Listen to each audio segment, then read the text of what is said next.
আলু ভেজে তুলে নিয়েছি, ওই তেলেই দিয়ে দেব জিরে ফোড়ন, তার মধ্যে দিয়ে দিচ্ছি পেঁয়াজ কুচি করে কাটা,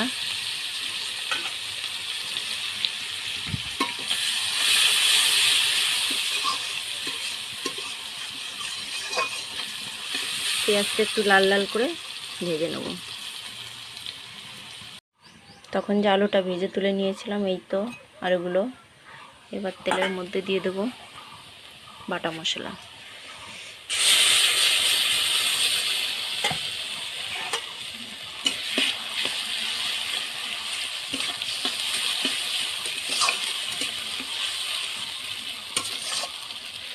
বাটা মশলাটা একটু কষিয়ে নিয়ে তারপরে এই যে কেটে রাখা টমেটোগুলো এগুলোও দিয়ে দেবো।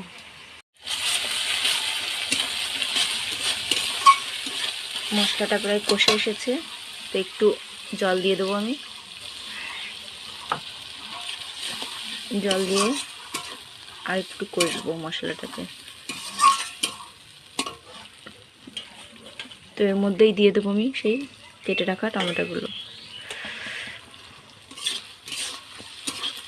দিয়ে সুন্দর করে একদম তেল ছাড়া পর্যন্ত কষবো এটাকে।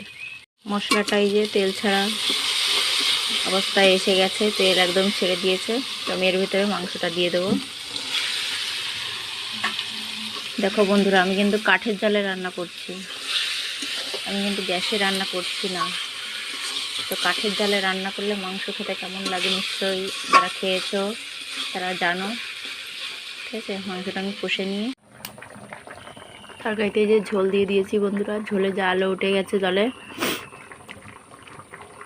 ঠিক আছে, তরকারিটা পুরো করে নিই তারপরে দেখাচ্ছি। এই যে বন্ধুরা, তরকারি নামিয়ে নিয়েছি। তো কে কে খাবে চলে এসো। আজকে এই একটাই তরকারি হয়েছে। ঠিক আছে, বাই, চলে এসো সবাই দুপুরে খাওয়া দাওয়া করতে আমাদের বাড়ি।